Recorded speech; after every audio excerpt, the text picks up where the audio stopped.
That's right. This is the Fighter Pilot Podcast, but this week, we're talking helicopters. Duke 6 Eagle Thrust. Put on Sidewar off. Sing it loud. Into the Romeo Foxtrot. Shall we dance? Get up!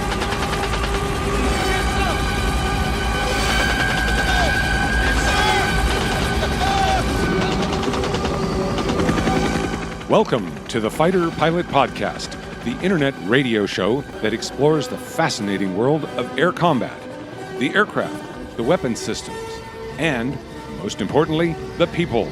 Now, here's your host, retired U.S. Navy fighter pilot, Vincent Aiello.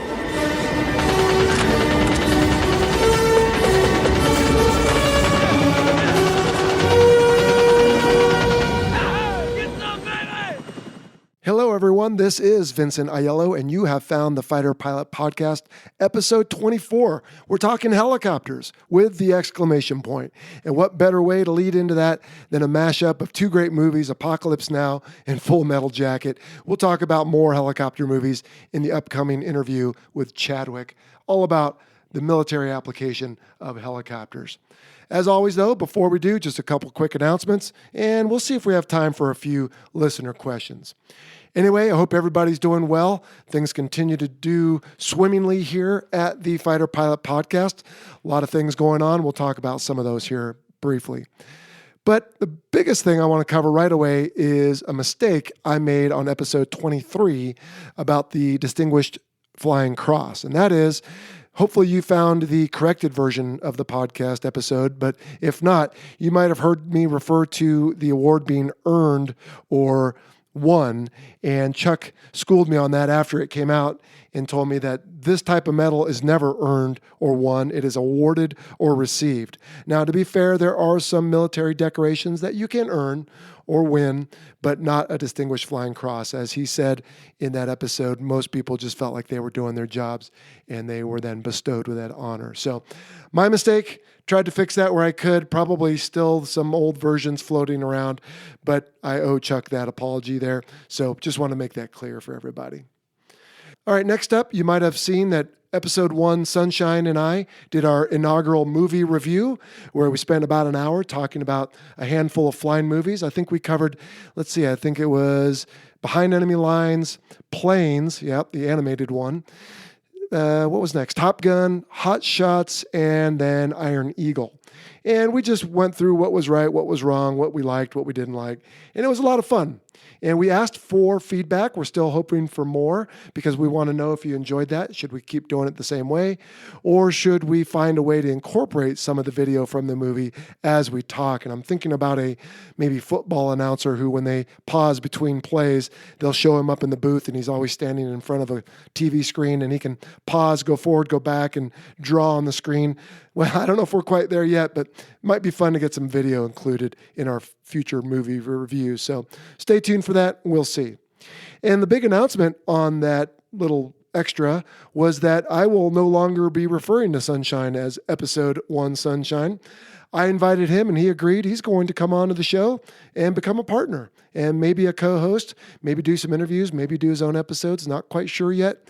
Right now, we're just hoping he will get through his retirement at the end of August 2018 unscathed. And once he does, he needs to start his next job, whatever that may be. And then we're going to get him into the mix. We work well together. I could use a partner in this endeavor. So he just seemed a great fit. And it sounds like from the feedback I have received that you all agree. So we're looking forward to that. Stay tuned. We'll see how we use him. All right, we have a feature air show coming up. It's actually my hometown air show. It is at Marine Corps Air Station Miramar in San Diego. It'll be September 28th through 30. That's a Friday through Sunday. And this air show every year always features two really awesome, among many, demonstrations. One is the MAGTAF demonstration, and that is the Marine Air Ground Task Force. I alluded to on some other episode, or maybe it was the movie review, that we'd like to do a whole episode on what that is.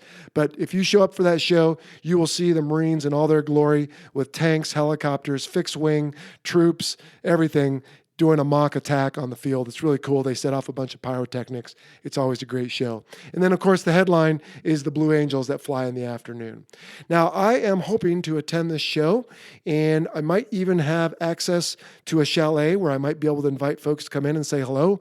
And if not, well, I'll just park under a static aircraft and you can stop by and say hello. So if you are in San Diego, or if you're looking for something to do at the last weekend of September, come on out to the Marine Corps Air Station Miramar Air Show and look me up. I think we will be able to meet, and I might even bring a microphone out there. We'll see. And it should be a really great time. So come on out, and I hope to see you at the show. All right, I think we have time for a couple questions. This week, just for fun, let's start with a phone call. Hey, Jello, it's Dispatcher Mike from the Flying Life Podcast. Man, you are knocking it out of the ballpark with your podcast. Absolutely great content, really interesting stuff that you're producing, and I learn something more and more every single day. So, the question that I have for you is from carrier operations when you guys are at a time of war. One of the earlier episodes, I believe you said during the first Gulf conflict, Operation Desert Storm, your carrier group was in the Red Sea, and you were going through and doing air operations in Iraq. And between the Red Sea and Iraq, you have our ally of Saudi Arabia. How does fighter pilots get from the carrier to their area of operations while still protecting the sovereignty of our allies?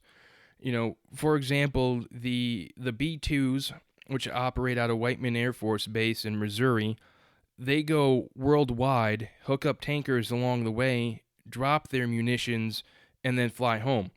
Obviously, they have a flight plan for all of the friendly territory that they're flying over because you're still part of that ATC system. How is it that the Navy, especially when you're having to fly over friendly countries, how do you guys deal with air traffic control and protecting and respecting the sovereignty of our allies? Like I said, great podcast. Really just interested to know how you guys did that. Okay, so again, that is Mike, who is a dispatcher with a major airline. In fact, it's the same one I work for. And he and I have communicated together before. And he has his own website. You can go check it out at flyingandlife.com. And Mike, thanks for your question. So this is a pretty complicated one because it involves a lot of different pieces. So to your point, the Red Sea story, that was Mongo. I never operated out of the Red Sea during operations over Iraq, but he did, and we'll cover that answer in just a little bit. And the B-2s you spoke of, yes, they can launch from their home base in Whiteman, Missouri, but also they forward deploy to different places, including Guam, and they will be part of the air traffic control system flying internationally. And what I was told when I received a brief on their capabilities once is they have a clearance limit. Once they get to that limit, they turn off all the things that make themselves visible. They stop talking to everybody. They basically disappear, go do what they got to do. And when they're done, they show back up at another point, turn on everything to make them be seen, and then they make their way back where they're going. So pretty interesting life, but that's about all I know about it.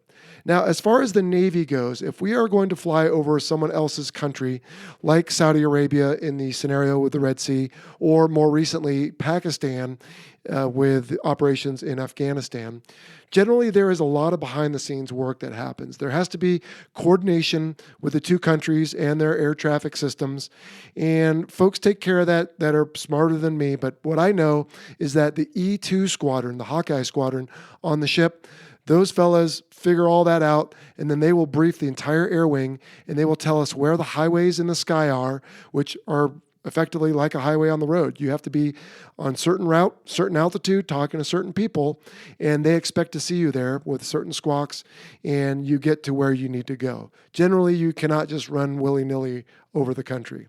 But there is a lot of coordination that takes place, and I imagine some agreements that are written up as well. And then it also involves, if you have a distressed aircraft, where do you go for a divert, or if you have a mishap, or if you're, like I said, an extremis. So, real great question, and I'm not sure if you're looking for more than that, Mike, but that's about the best I can do for you. All right, next up, let's go to a question. This is from Dave Mons from Hong Kong. Dave is one of our Patreon supporters who gets head-of-line privileges because of the level that he supports at. And he said, I noticed that carrier-based squadrons are not necessarily based on one specific carrier. What leads them to moving around, and what is the process of moving like? Presumably, squadrons get attached to their ship, and from videos and media I've seen, they personalize the ready room and squadron ops areas, etc. Do they have to sanitize them when they leave, or is this handled by others? So, Dave, it's not just the squadron, it's the air wing with the squadron that moves, if required, from carrier to carrier. Now, I moved almost every deployment except for the 2 deployments between 2003 2005. So this is pretty standard, it's pretty normal.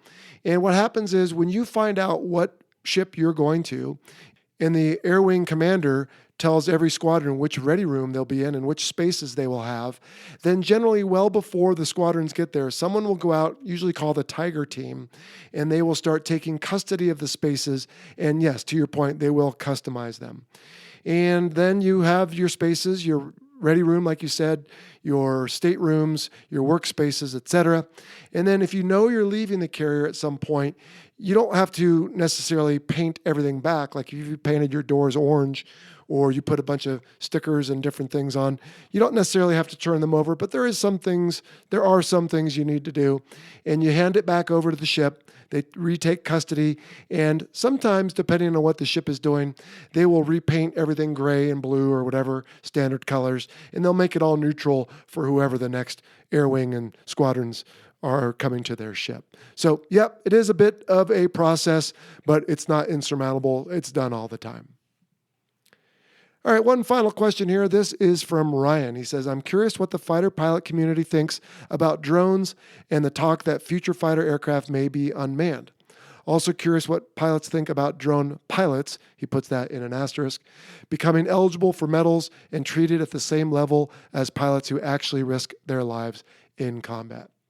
Well, Ryan, we've talked a lot about drones on this show, and I can't speak for the entire fighter pilot community, but to me, it's inevitable. The question is, it's like a tidal wave. The question is, what are you going to do? Are you going to stand there and get run over by it, or are you going to grab a surfboard and ride the wave? So I think it's just something we have to embrace. And, I'm not going to sit here and say that we need to keep manned aircraft just because we've done it so far. Think back through history, how many things have changed and how many things are different now. Progress happens, and it's difficult to halt. As far as drone quote-unquote pilots, which they are, by the way, becoming eligible for medals and treated at the same level as other pilots, I guess it depends on what you are awarding, going back to that from before. If you are awarding doing a mission well and a mission that helps achieve a strategic objective, and maybe you are saving people on the ground or protecting assets or doing something else, well, maybe whether you're in the aircraft or not, maybe that's good enough. But maybe there are other awards or recognition that should be reserved for people whose lives are actually on the line. So, yeah, the second one's probably along my line of thinking, but, there's never going to be a good answer to this. The people who received Purple Hearts from, Vietnam, they think the people who received Purple Hearts in the War on Terror, in some cases, some of the more minor ones, they think it's been diluted. So it's like inflation. Awards lose some of their clout. Money loses its value. I think it's a little bit the same, and I try not to sweat it too much. All right. Well, as promised, let's get to the interview on helicopters. This is with a friend of mine who, as you'll find out, I didn't know that much about, but I learned a lot about. And we're going to talk all about the military application of rotary-wing aircraft. So let's get right to it. You guys ought to do a story about me sometime. All right, Ron Martin, welcome to the Fighter Pilot Podcast. Now, I think I'm going to call this episode Things Jello Doesn't Know. Right. Because let's start with the basics. You're still in the Navy, right? Yep. I don't even know your rank, dude. Yeah, 05. Okay, Commander. and do you have a call sign? Chadwick. Chadwick. Yeah. Okay, this is awful. I should know these things because our kids hang out, our high school kids, and we've hung out plenty, but I'm sorry. So anyway, Commander. Yeah.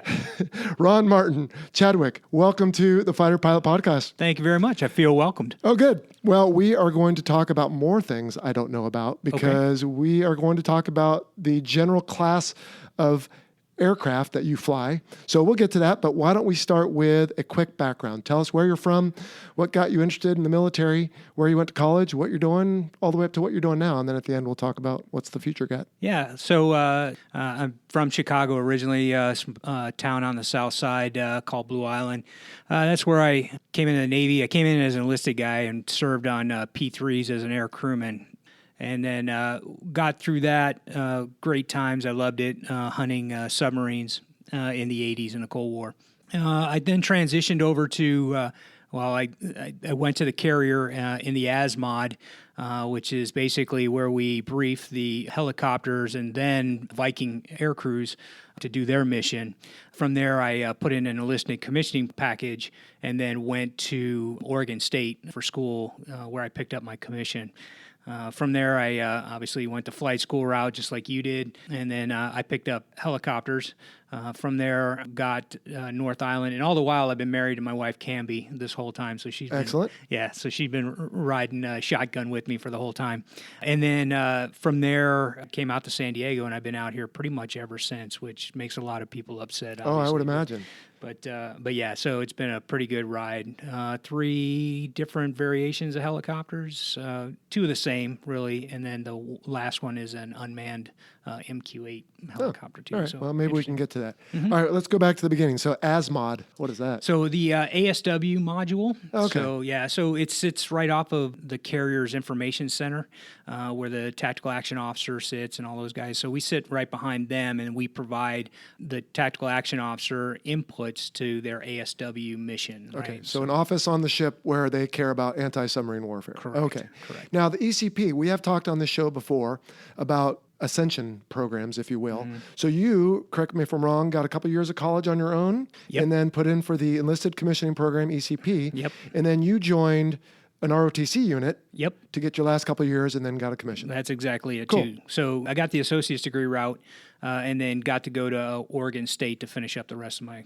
college. Yeah. Now, would you say, I have to be careful with my words here because, and you already said it before we rolled tape, there's always a great rivalry between fixed wing and Rotary-Wing Bubbas, but we're all, of course, on the same team. So don't misinterpret anything I'm asking. But the audience may want to know, did being prior enlisted or ECP, did that have anything to do one way or the other with picking up helicopters, do you think, out of flight school? So I kind of grew up in that age of post-Vietnam where, a lot of the footage that you saw were the Army helicopter guys, going into landing zones, that kind of thing. And that's what really intrigued me. That was, and in fact, when I went, initially came in, that's what I wanted to do, was be an air crewman on helicopters. Obviously, my career path took a different turn, but that's okay, right? And that's where I learned a lot more about the business. Can I interrupt you? Certainly. Because I think you just exposed a great weakness in my ego. So you chose helicopters, is I think what you're about to say? Yes. See, I presumed you got it because of some other reason. So bad on Jello. We should probably roll back the tape here and fix this. But, no, I probably I did have an opportunity to go back to P3s, especially with my background. Sure. It's not what I wanted to do. Cool. And jets didn't, I was actually in the theater watching Top Gun, and it was awesome. But I was more about the dude that jumped in and grabbed him the rescue swimmer. Sure. Than I was about the the dogfighting and whatnot. So a little bit weird on my part, but again, that's how I was formed. All right, very good. Well, I apologize for my incorrect thinking, my bias, but anyway. All right, well, good. Well, we are going to talk about helicopters on this episode, and now we didn't necessarily at the beginning of this whole odyssey, if you will, explain how airplanes fly, but I think people who tuned in to the Fighter Pilot podcast probably have a basic idea that, a fixed wing aircraft, it's either being pushed or it's falling. Mm-hmm. Air flies flows, I should say, over the wings. You have a higher speed air over the top. It creates low pressure.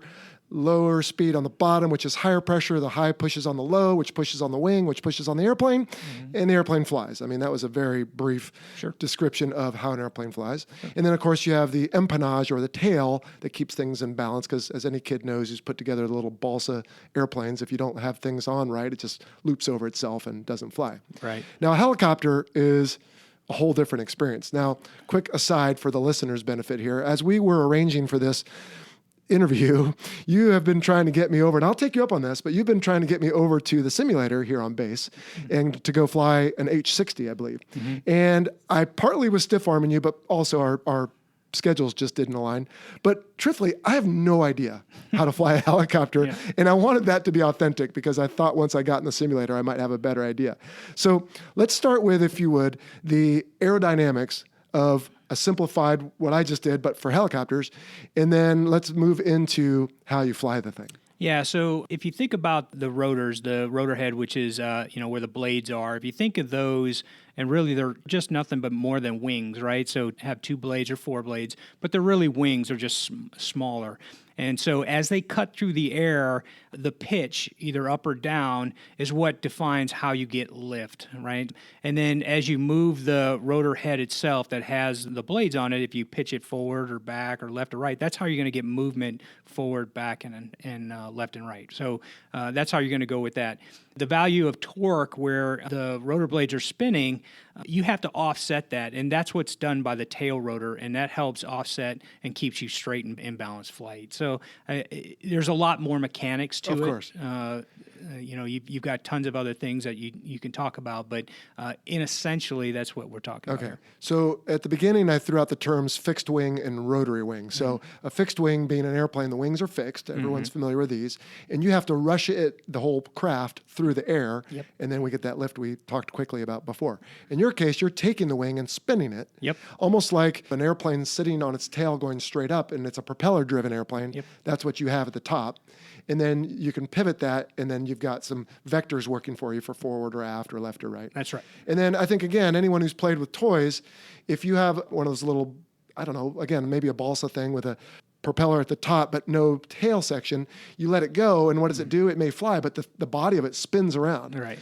So again, using a simple analogy, you've got an airplane pointing straight up, and then you've got an airplane kind of pointing, I'm using my hands, which doesn't help anyone but me, but it's pointing at a 90-degree angle, and it's holding things in balance to counteract that force that would be otherwise a Newton response of the equal and opposite, going the opposite direction of the blades. Correct. Okay. And so what I always like to look at is a pinwheel, right? So you got the pinwheel. If you put it up on its end where the pinwheel is pointed up and you blow on it, you're the force, right, that's moving the pinwheel around and whatnot, and your hand is actually keeping it in balance.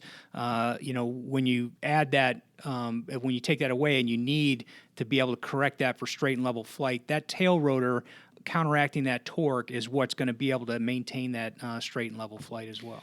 Now, to be fair, there are some different variants, right? So the CH-46, CH-47 will have the twin, what would you call that, mast? Yeah, counter-rotating. Okay, so one goes one way, one goes the other, and they hold themselves with some, I'm sure, gears and different things. Sure. And then, I don't think the United States has ever had it, but overseas you'll see sometimes, what would you call it, with the 2 blades, or not 2 blades, but the double rotor heads or something? Oh, so the Russians mainly, like the Hormones and Helix, which Those is are their the NATO names names of their helicopters, they have it in a single-masted, counter-rotating rotor head. So that's how they're able to affect countering the torque value and still maintain lift. Okay, but for the most part, most helicopters are like what you described at the beginning, and we'll probably use the H-60, whether it's the UH or SH or MH or whatever, but I think everyone's familiar with the Seahawk or Blackhawk, depending on if it's Navy or Army, respectively. Correct. And so we'll kind of use that as our reference. But that being said, this is a unique episode because someday, maybe season 2, if we decide to call it that, I would like to do a different episode, one for each aircraft. And we might come back, maybe invite you or someone else, and have one on the AH-1 or the UH-1 or the SH-60 or whatever. But for right now, we'll just talk general helicopters. Right. Now, a quick semantics. So correct me if I'm wrong, an aircraft, let's see, how should I say this? An airplane and a helicopter are both an aircraft. Correct. Is that right? Okay. Yep. But a helicopter is not an plane. Correct. All right. So my F-18 is an airplane. Yep. Your H-60 is a helicopter. That's correct. Okay. Fair enough. So we talked about some of the differences. How does the way it flies manifest itself in the way we fly it? So in other words, do you remember the show Airwolf when you were a kid? Yeah. Right? So that guy could do theoretically like Mach 1 or something in his helicopter. I mean, it was a Right. fun show, but of course, like so many movies and shows I dispel on this podcast, not realistic. Right. But the very notion of spinning blades is going to limit the speed of a helicopter compared to an F-18. That's correct. So let's talk about that a little bit. So, your forward speed combined with your rotor head speed, those two factors limit or allow you to go as fast as you can. So, for instance, if your rotor heads outpace your forward airspeed, okay, that's okay. But if your rotors start going way too fast, you can get into what's called retreating blade stall, and then what that is where the leading edge blade will start to stall out, and where the opposite side blade will start to, it just basically causes bumping, and you're not able to affect speed, right? And so that right there, and then that could be catastrophic if it goes too far. Mm-hmm. So that is what limits what we can do with respect to how fast we can go. Now, British Lynx helicopters, they can go about 240, I think, was the last thing I checked. Other helicopters can go a little bit faster, and then obviously others cannot. Sikorsky's doing a lot of good things with blade designs and things like that to make to aircrafts go faster, but we'll never... Well, I won't say never, but I don't think the technology is there that we'll be able to reach some kind of Mach speed like Airwolf, for sure. Right. Well, so the blade itself, I mean, you can affect the pitch of the blade, but the whole blade, right? So the inner section is spinning arguably slower than the outer. Yep. And if it's a fixed form, then the outer is going faster, and you could hit. Isn't there some issue with hitting Mach with wingtip or blade tips or anything like that? Well, No? I'm not sure, because I Okay. think the only way we'd hit Mach is if we're falling to gravity. Okay. No, I meant like the tips themselves. But Yeah. so in other words, obviously this has been well engineered and thought out. I mean, these things aren't new. Right. Helicopters have been around for a while. Okay. So relatively slower, Right. but that can be an advantage because you can go 0 miles an hour. That's correct. Which I can't unless I'm really doing some sort of tail thing or whatever. I mean, I shouldn't even go there. But the advantage of that is then you can land in smaller areas. And what are some other advantages to hovering, I guess? So each aircraft has its own mission set, right? Jets have their mission set. The design for us is that we can get into tight spaces. We can land there in a confined area. We can offload troops. We can offload logistics, whatever, and then take back off, clear the tree line, and then we're back off again. So that vertical and horizontal piece that we have is shortened to be able to land in these confined areas. That's the real key to it. And then also our hovering capability. So, when fighter pilots decide that, or it gets decided for them that they can no longer stay with their jet, we go out there and we're able to pick them up. And we're able to do that because we can hover, get close, drop the swimmer, pick them up via hoist, that kind of thing. So that those are the advantages of what we can do for... Yeah, and I think anyone who's listening has probably seen it, whether it was Top Gun or, on TV. I think they're familiar with that ability. I guess earlier we should have talked about the MV-22, or we can at the end, because it kind of blurs the line between these two. Oh, absolutely. It can go a bit faster. Yep. And it can go, I think, virtually 0, or can it? Yep, Do you know? Okay. it can hover. Yep. Okay, cool. So it is a unique one. And again, we'll try to get a whole show on that someday. All right. So the ability to hover and, as you said, take off and land in tight spots or on small surfaces, I'm thinking like the back of certain ships, Yep. gives it a military application that a lot of fixed-wing aircraft don't have. And again, we have the Harrier, so some of those blur the lines. But what are some of the traditional roles of helicopters in military service? So for the Navy, and a lot of other countries too, the key is, if you remember, like the Army, for instance, troop loads going into battle, being able to pull out the wounded, that kind of thing. That's a traditional role. And then when you look at the Navy, a big role for the helicopters was, because of that hover capability, was using dipping sonar for anti-submarine warfare, hunting submarines, that kind of thing. We go fast forward, and now we're able to land on the back of smaller ships like destroyers and cruisers, the littoral combat ship, bigger deck, but still the same concept is there. So the traditional role is that we can use in a smaller fight, closer in to the ships. We're that pouncer agent for the ships to fight off smaller boats, submarines, those type of threats. Sure. And so then again, you can blur the lines with the SEALs being inserted somewhere, which is like an Army type or Marine Corps application. And then as you were talking about troop insertion, I was thinking about one of my all-time favorite movies, We Were Soldiers. Oh, yeah. So again, if anyone's seen that, you remember the first wave all comes in with helicopters, and then an hour later, they're bringing in troops, but they're taking out the wounded, to your point. So Colonel Moore, that was one of the first major applications of helicopter warfare in an environment like that. And so they used the older helicopters, but really Colonel Moore and then Lieutenant General Moore basically brought that tactic forward using kind of wrote the book on it. Okay. So that is, in a sense, logistics. You talked about some ASW. The Marine Corps uses them for attack, as does the Army with their Apache. Yep. Right? Yeah, they certainly do. All of us train now to close air support, but really it's the bread and butter for the Marines. Their air wing always supports their ground troops.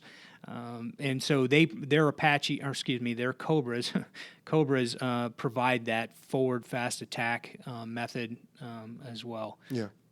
And I've got a friend I'm trying to corral into coming on the show. We'll talk about marine aviation because it's, I think, arguably different than Navy or Air Force or Army because they are that one team, the MAGTAF, the Marine Air Ground Task Force. So I'm hoping to get an episode on that. We can talk about the different things they fly. All right, so combat search and rescue as well? Combat search and rescue. The wing that I'm at right now, they fly the variation of the Seahawk, which is the Sierras. And as you said, they do personnel recovery. Combat search and rescue. Basically, that's going into a high threat environment, loaded out with crew serve weapons and personnel that can support grabbing the wounded individual and then bringing them back home. And then, as you said, we also do special operation forces support, either insertion or extraction, things like you saw in Zero Dark 30 or any of those type of movies. Yeah. Speaking of that, are you allowed? See, I got to be careful on this show because I can't disclose things that are classified if I know they are. But I don't know the answer to this. But I hear, what was the deal with the Osama bin Laden raid? There was some kind of crazy tale they have pictures of left over from that raid of those helicopters. You know anything about that? Are you allowed to talk about that? So all I know is what I saw in the movie, right? So specially outfitted helicopters. I saw some of the pictures too that were released to the media. They got into a position where they had a power settling with power. So basically, they got into a hover, but yet they didn't have enough energy on the aircraft on the rotor head to be able to stay in the hover. Maybe too hot, too heavy, and they just started settling in. And then as they were coming down and trying to pull power with it, they just kept, as I understand it. Right. I wasn't there, so I'm just reading, news clippings. But basically, they hit that wall and busted the tail, that kind of thing. So. Something I read stated that they had built a mock compound to rehearse, and that the wall they had built was chain link, and when they got to the compound, it was masonry, and so they hadn't prepared for the different aerodynamic blowback or something. Yeah. So anyway. And I read the same. Did you? Okay. Something similar to that too. Yeah. So we're just speculating now. Yeah. But let me backtrack because I do this all the time with my interviews. I'm no trained host here. Let's talk about flying a helicopter. Oh, yeah. How on earth? So I think anyone's listened to me on the show, they've heard me say, pull back, trees get smaller. Push forward, they get bigger, roll left, roll right, and then yaw with your feet.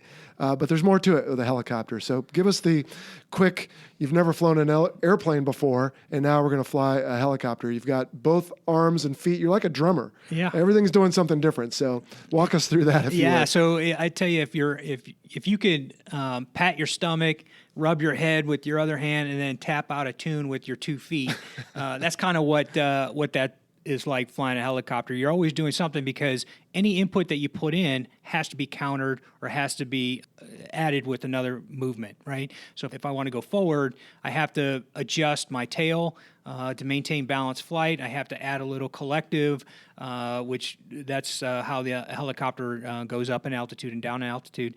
And then so I've got to, in different regimes of flight, I have to maintain all of that. And then obviously with your eyeballs, watching your instruments, making sure you're straight and level on the horizon, things like that. Technology's caught up, so we do have hold functions on our flight computer system. Like autopilot almost like it, right? So it doesn't necessarily go to, right? It doesn't, you just set it and it just goes where it wants, but it will hold altitude for you, things like that. And that's perfect. So like when you're on a dark night, you're on goggles, you're not getting a lot of information from that, but yet you still have to be in a 20-foot hover for the pickup or something like that. It does provide that extra safety balance. Okay, but so I really actually want to talk through this, Ron, because I don't know it. So let's start with the rudders. That's pretty easy. I mean, the rudders are for yaw. And Correct. So to make an analogy for people who aren't familiar, if you drive a car, you're essentially yawing the car when you put in a steering input left or right, because that's virtually all you have besides acceleration and deceleration. So that's the same. Right. Okay, then you have a stick, and ostensibly push it left, you will roll the airplane left about its longitudinal axis and same to the right. And then to your point, if you push forward, you're pitching down, but you've got to combine that with something else. And Correct. if you pull back, so that's all right-handed things. Yep. What I don't understand is the left hand. So there's an arm of some sort, and are you twisting and raising, or just? So in what are you some doing there? helicopters, like the Bell Jet Ranger that we trained on, the throttle is like a motorcycle, and you open like it a up, grip, okay. right? And so typically, what you want to do is you want to maintain an open throttle, or the engine's at its maximum proficiency, or it's full up, right? Okay. So like a jet or an aircraft where you want to slow down or whatnot, you pull back on the throttles. You push it forward, you increase speed, decrease speed that way. For us, we want all of that available to us, and then we use inputs to the cyclic, which is the stick, or the collective, which is on my left hand where it causes aircraft lift. We make our inputs via those methods in order to go slow or faster that way. So what is your left hand actually controlling, like the pitch of the blades? Because is it a constant speed? Yes. Then? So you've got it pitches the blades. That's where you're going to get the lift. If you want to go with the cyclic, like you said, you want to go forward. Well, if you kept going forward without doing anything to the collective, you're just going to go into the dirt like a lawn dart, right? So the key there is that every input that I put in, I want to go forward. The tip path plane or the masthead pitches forward, and so it looks like it's almost like the helicopter, and then the rotor blades are pinching on each other. If you look at a picture, and you're like, wow, why is it doing that? So if I'm in steady, just regular, just sitting on the ground, they're almost like up and down.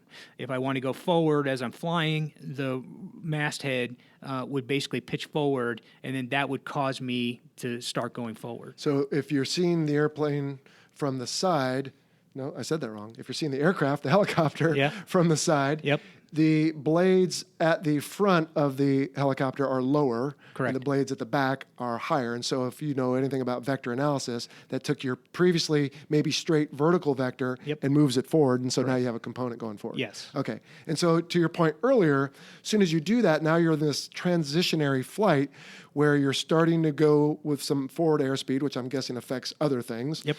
But now you've got to balance with the tail, which is your feet. Yep. And you've got the stick and the collective, not the stick, but what do you guys call it again? So we got the cyclic, which is your stick, if you will, and then the collective. All right. Right. So again, patting your tummy, rubbing your head, or whatever you say. I can't even say it, let alone do it. All right. So yeah, I need to. We'll need to get in the simulator, and then I can report back to people and tell them if I'm able to do it. I'm not sure I want to actually. Yeah, I've got some fear on that. Yeah, the hardest part a lot of people have is the hovering piece. Right. So there's a lot of adjustments going in there, and then hovering in one position. Right. So you pick the helo up, and then it's sitting in a 10-foot, 5-foot squat, depending how you're doing it. And if you don't make any other inputs, it's going to start turning on you.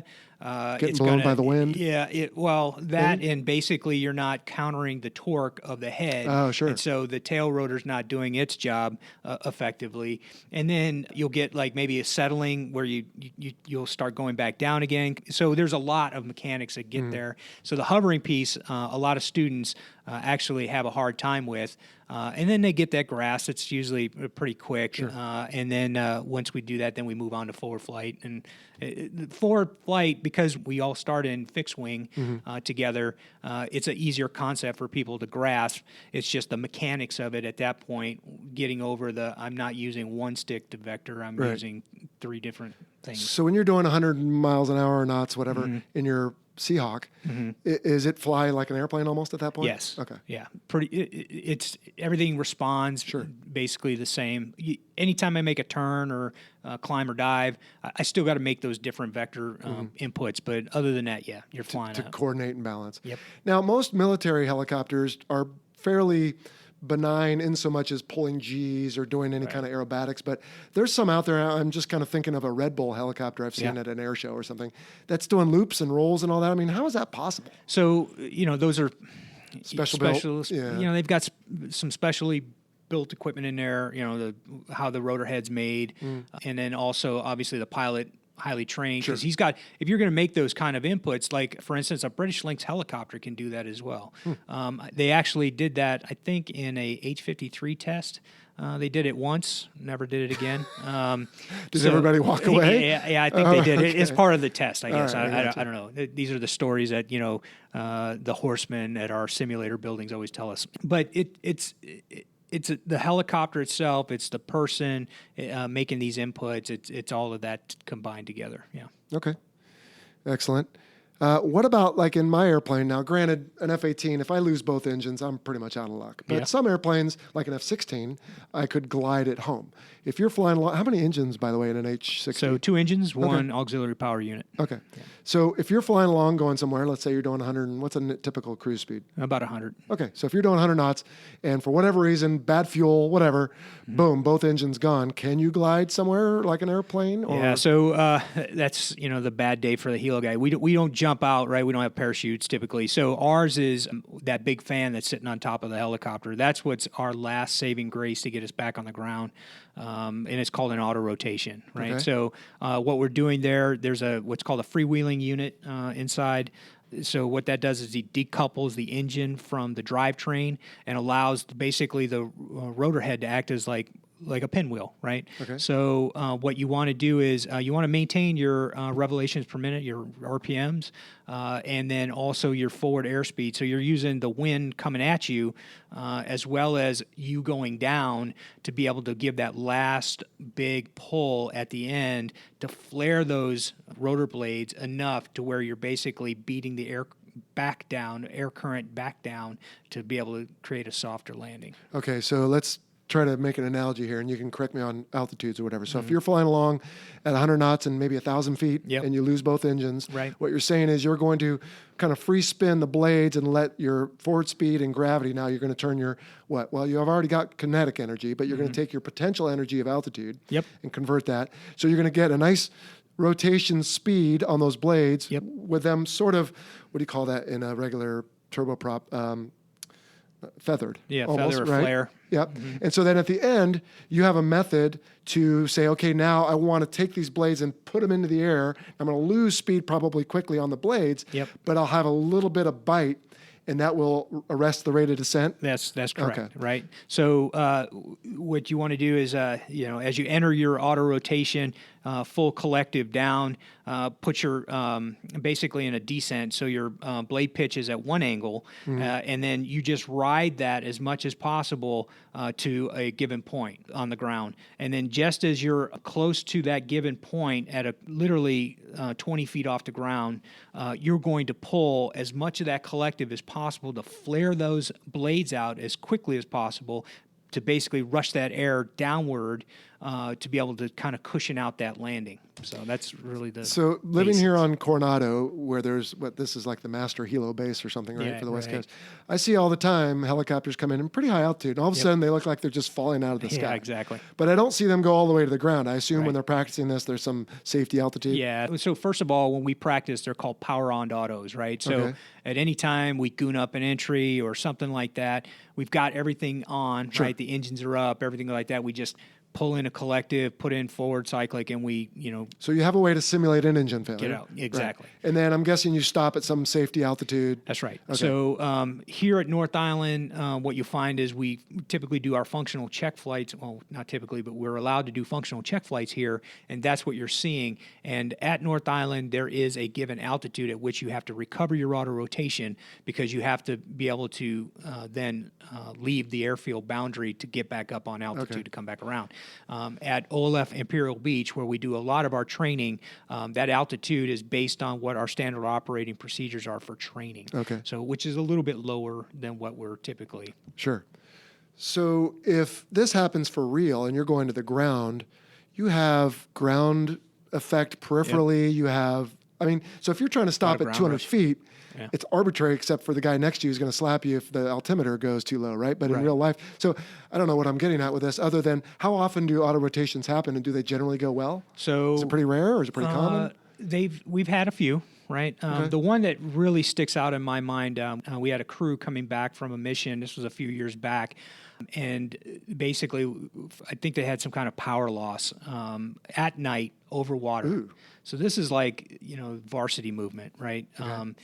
And so the pilot, she basically was able to enter into an auto rotation with enough airspeed because they were operating at a lower than I can't remember the altitude that they were operating at, or coming home at. They were coming back to the carrier from Fallon, I think it was. Okay. And so, or El Central, one of the two. And so they came out, and then she recognized. It's got to be split second when this goes off, and she recognized it, entered the auto rotation, managed to land it into the water, and everybody walked away. Just an amazing feat. Wow. Yeah. But when it hits the water, because you guys do some pretty crazy water survival training, with all that weight up at the top, as soon as some water comes aboard, doesn't this thing basically flip upside down and start sinking? Yeah. So the part of that is when the rotor blades are still spinning, right? The aircraft will start tipping, and the rotor blades will catch into that water, and that's what helps drag you back around, right? And so that's why when we do the dunker training, we simulate that position, right? So upside down, and obviously the worst is upside down at night, and then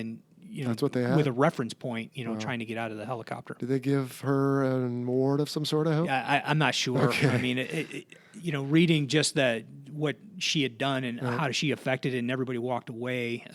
It was just an amazing feat to me. Well, and it wasn't just her, right? So there should have been someone on her left or right. Now, actually, and that's a question. And for the helicopter, the main person sits on the right, I believe. Is that correct? Or? So they can sit in either position, right? The aircraft commander can sit in either position.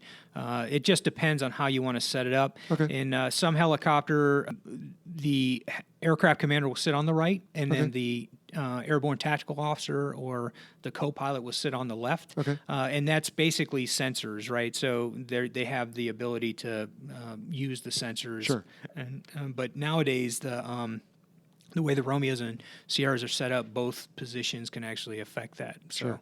Now, why do you suppose it is, Ron, that most helicopters in military history, at least in the U.S., have two pilots? Do you think not a cause, but a reason, or I don't know. Can you think of any single other than maybe little civilian ones zipping around? But. Yeah, but I think, the key for us is combat, right? So, the deal there is that you get a combat casualty to one of the pilots, one of them can still bring the aircraft home. Sure, but using that logic, we have single-seat fighters. Yeah, we do. That's why you have helicopters to go grab them. Touche. So, and then the other part is redundancy, right? So when you're doing, and this, when you're doing split-second emergency procedures, a lot of ours is rote memorization. Mm-hmm. And so, it's one pilot is probably doing something on one side of the aircraft, the other one's doing the other. For instance, in an auto rotation, right? One pilot's got to fly the aircraft while the other one's navigating and communicating outside. And so running through the emergency procedures, so it allows for basically a backup subsystem. So as you were telling this story, you said she a couple times, and I assume she was probably the hack or the aircraft commander. Okay, and then so the co-pilot. She gets the credit, and then there's someone obviously helping out. Yep. Okay. Yep. Exactly. Excellent. All right. Well, let's get back on track here because this is a military-themed show. So I think we talked about some of the roles. What are some notable? Well, actually, before we get to that, where did helicopters first begin being used in the military? Were they around in World War II? So helicopters really started getting, they were starting to become a little bit more popular in the 30s and 40s. In fact, the Germans built a helicopter, and I don't know if it saw combat or not, but basically it broke a lot of speed records, altitude records, and things like that. You start moving forward in time, and we see helicopters being more and more used in the 50s during Korea. Mm-hmm. MASH is a great example. Sure, the television show where they brought in the wounded. Yeah. Exactly. And so that's where the Army figured, okay, this is a great medical evacuation tool, and then also some of the helicopters that they built, it's a great troop transport as well. As we talked about earlier. Yep, So, exactly. Sure. Okay. And so as you move through, history, Vietnam, we see more and more application of helicopters.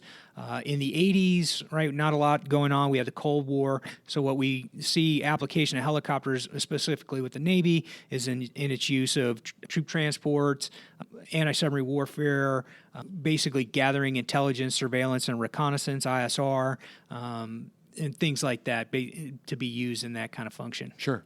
Now, speaking cool stuff, I mean, there are, again, as we've talked about, the Apaches, the Cobras. What am I forgetting? I mean, there are some out there that are kicking some butt with kinetic force, i.e. weapons and whatnot. Yeah. Now, to be fair, though, there's not a lot of, at least I haven't heard of a lot of air-to-air between helicopters. Right. Mm-hmm. But I believe I know there's been some air-to-air between airplanes and helicopters, and I think it's a little lopsided, but that's not maybe a fair fight. Right. But I think there's at least one recorded kill of a helicopter on an airplane. Yeah, I tried to find that when I saw you were talking about that. I front-loaded the question to them, people. Yeah, so I couldn't find it, quite frankly.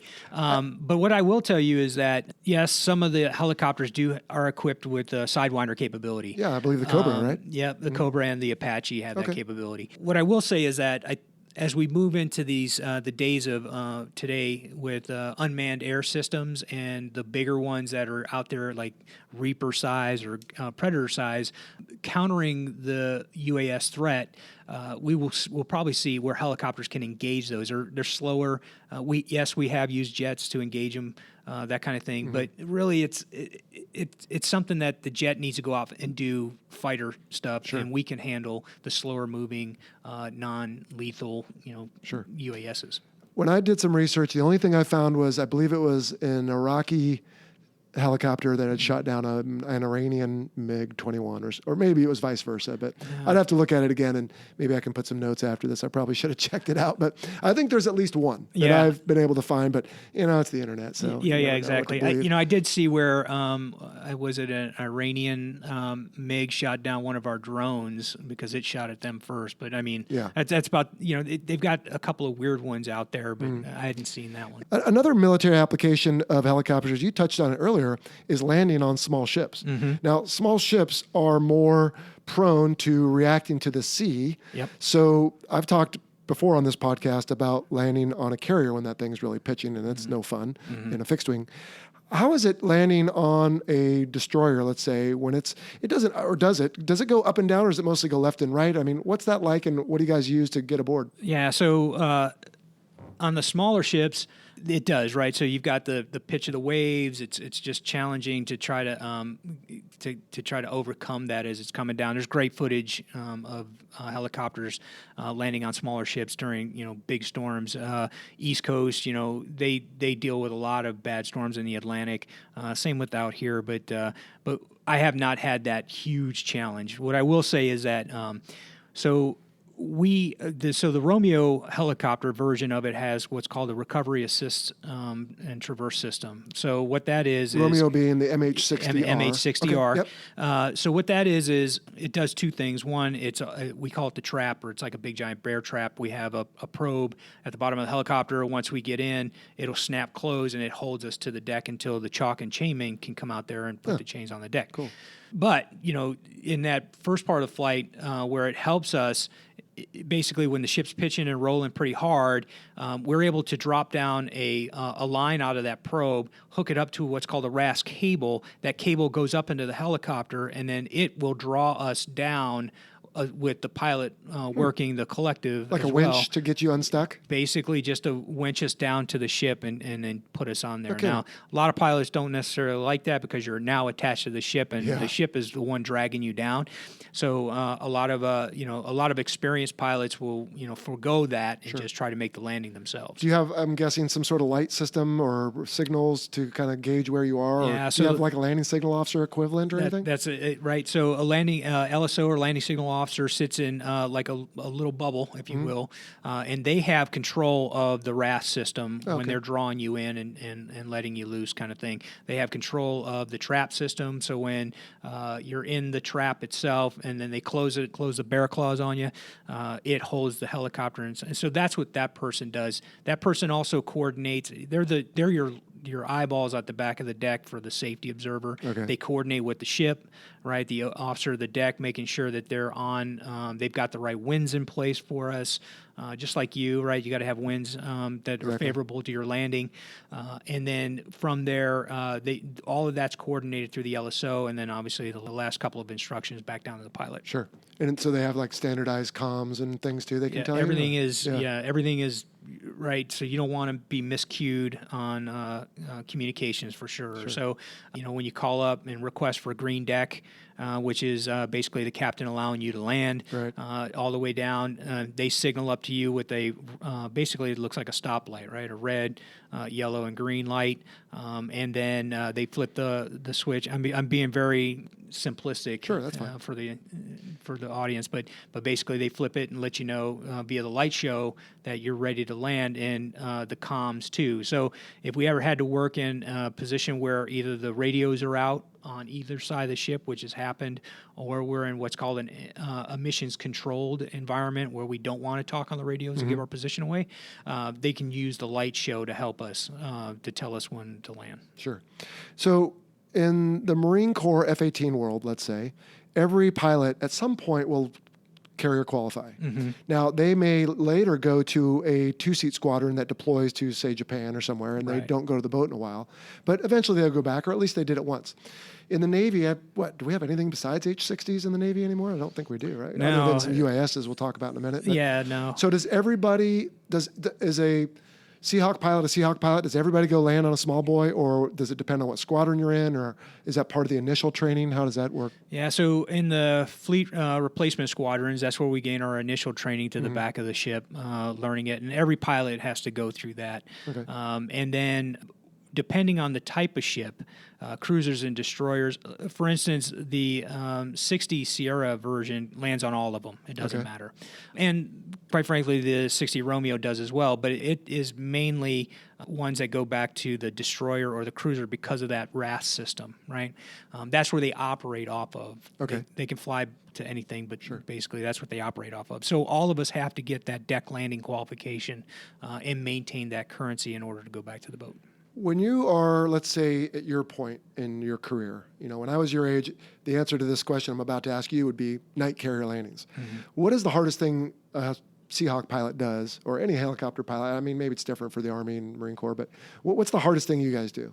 So, I would say, just to your point, those night deck landings on a bad night is what scares a lot of us, right? So that's a lot of input, that's a lot of work. I know that guys get vertigo and in that environment, because not only as you're coming in, so you get into a position as you're coming to the back of the ship where you could lose your references and go into what's called a black hole. And so you're not putting in the correct response to the helicopter, and you're actually sinking below where you think that you are. And people have actually, landed in behind the ship because they weren't recovering out of that black hole. And that's really the scariest part for a lot of guys. And you'll see, when your junior pilots are making those approaches at night, you'll always see, and this should be at any case, your aircraft commander shadowing those controls, because that's a split-second decision. You got to get that guy up there, get him back on profile to land on the back of the ship. So like anything, with some experience, you build that database of your, having seen this, et cetera. And so there's no substitute for experience. Exactly. And again, maybe a reason why there's two of them, because that can be pretty harrowing, I'm sure. Yeah. Now, what about an actual carrier landing? Is that pretty vanilla? I mean, those things are big. Those things are nothing but, it's funny because when I was in my first squadron, we were in what's called a light airborne multi-purpose system helicopters, which were the B variant of the 60s. And so those traditionally went on to destroyers. Well, the Navy was phasing this capability onto the carriers, and so that's what brought us there. And so one of the coolest things, right, Top Gun, the whole 9 yards, watching the carrier environment, watching the jets go, it's just an amazing experience. But what I kind of got a big grin about is my first time going in on a carrier approach, and they're like, okay, call the ball. And I was like, oh, yes, Seahawk ball. It's like, don't say rider or whatever that other guy said. But yeah, so that was like, oh my God, this is, being on the carrier, landing, taking off. I mean, it's just a pretty amazing feeling. And, I always, to my junior officers or junior pilots, I always equate the carrier and the smaller ships, the destroyers, and kind of like one's big city life, lots of people going on, 24 hours, it's like New York. And then the destroyers, cruisers, that's small country living, right? So you're there by yourself as an air detachment. Everybody knows each other, that kind of thing. Yeah. And they both have pros and cons, for sure. Of course. Yeah. No, I remember the first time I noticed a helicopter coming aboard at the end of the recovery, because you guys are out there watching over us. Thank you. And he said something like Seahawk ball.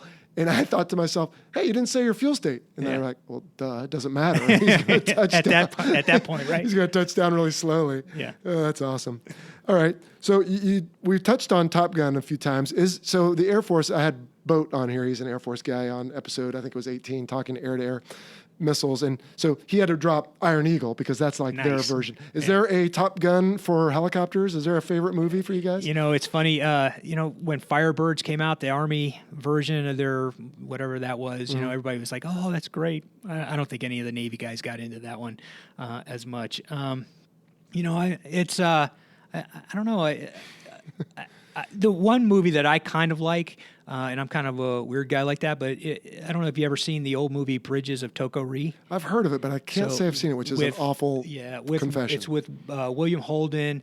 The part that I like, though, is there's helicopters, right? And so Mickey Rooney he's a chief who's one of the helicopter pilots, and he always flies with his top hat, drives CAG crazy, the whole 9 yards. But that's the kind of movie that I got. Awesome. I think We Were Soldiers glorifies it a little bit as well. Yep. And then what was that? Forgive me, you might not want this one, like Hot Shots for us, but the Coast Guard movie with Kevin Costner. Oh, The Guardian? Yeah. Was that kind of good for you guys? Or is that too coasty, I think it was swimmer? Coasty-centric, but I think the swimmers got into it as well. But, the other movie that I think garnished a lot of, cool factor for Helo guys was The Hunt for Red October. Oh, yeah, true. And so the helicopter, that's the variant I flew that dropped the torpedo and, Admiral Greer, I was never here, that kind of thing. That was like, that's a kind of cool factor moment. Or Black Hawk Down. That was very centric, I would say, on helicopters. Yeah. Okay.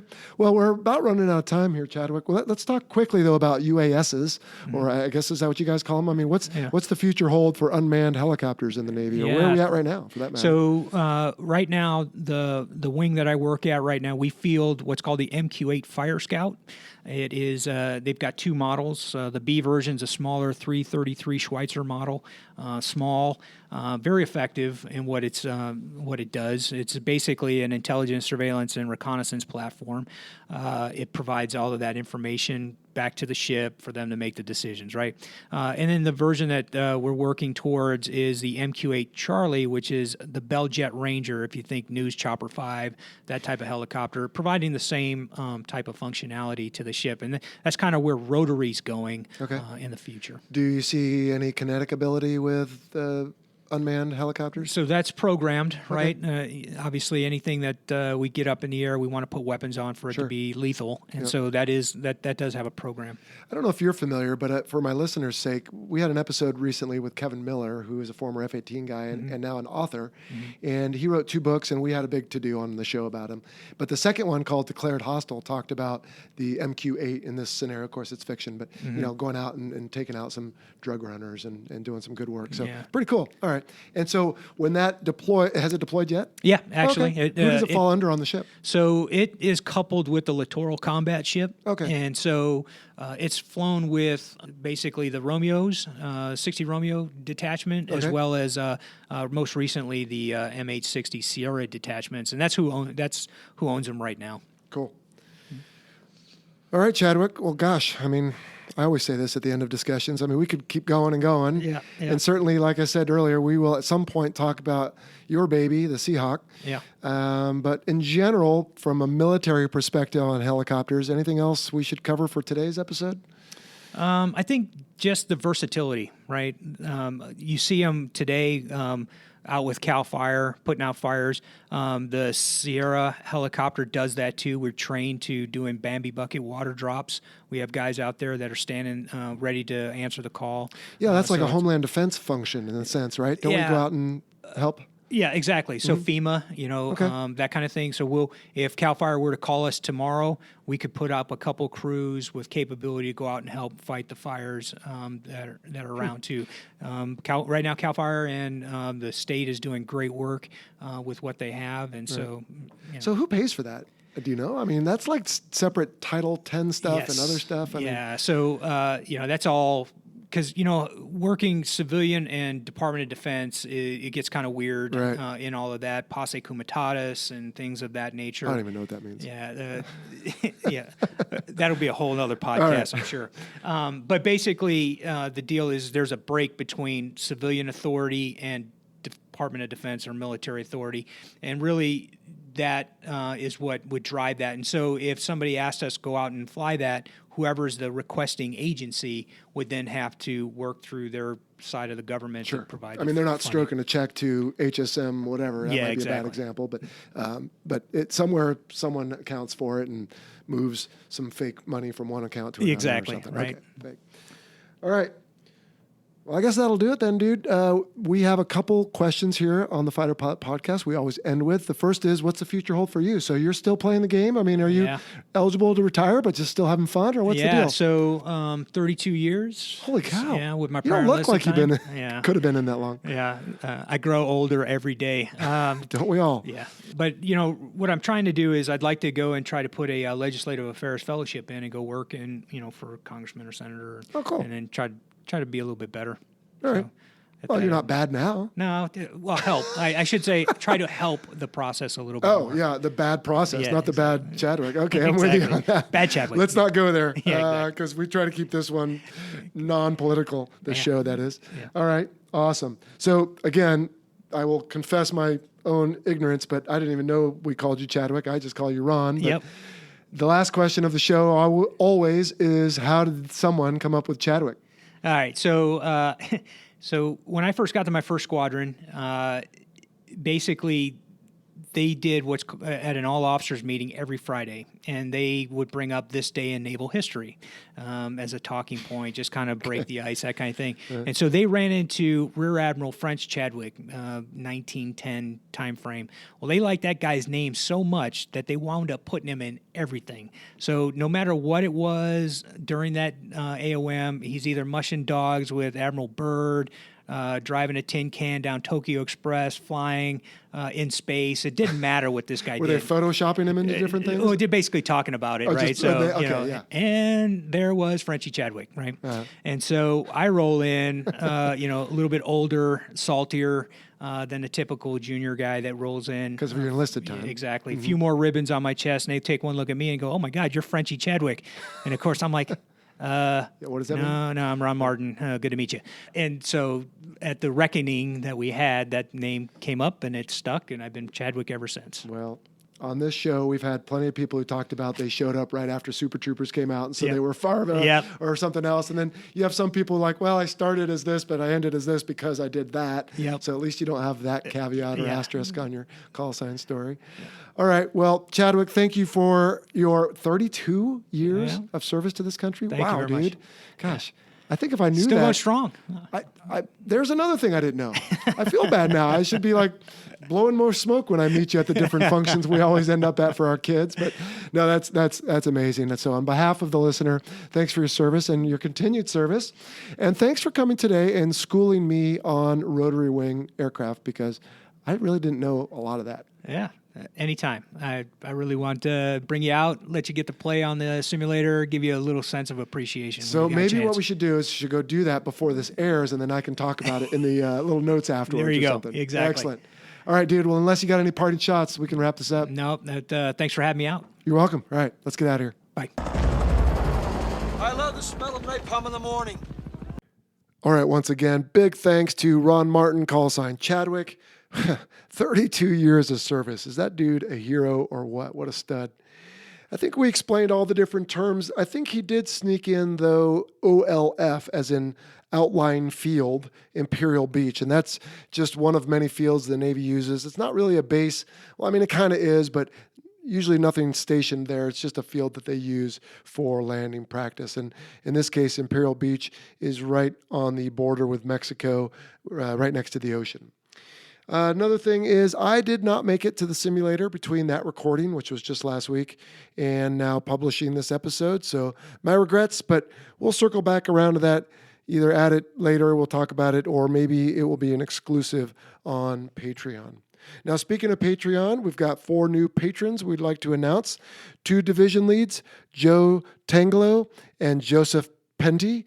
And then 2 strike leads, that's the $25 level, John Holland and Andrew Bradley. So our big thanks to them for coming on Patreon, supporting the show, and of course they get access to exclusive content. So if you want to figure out what they're doing, check it out yourself. Go over to patreon.com, search Fighter Pilot Podcast, and you can see all kinds of cool stuff that's on there, depending on what level you decide to support at. Well, as always, I like to remind the listener that the views expressed in this presentation are the personal views of myself and my guest and do not necessarily represent the position of the Department of Defense or its components. Well, I hate to say it, but that will do it for this episode. We got to wrap this up. We're running over time here, but I know you enjoy the content, so we'll start working on the next one. I think, don't hold me to this, but we may have a series coming up on flight training. So for those of you looking to become one of us, well, you're going to really like this. And for the rest of you who maybe it's too late, well, you probably still learn something, so stick around. Not sure yet, but we'll see how that goes for the September 1st episode. As always, though, it's been a real pleasure sharing this Odyssey with you. The movie review I talked about at the beginning with Sunshine, if you missed that, it's still on Facebook. You can also find it on our YouTube channel. And we'll hear more in a moment about the different places you can find the Fighter Pilot Podcast. But we thank you for coming along, and we'll see you next time. See ya.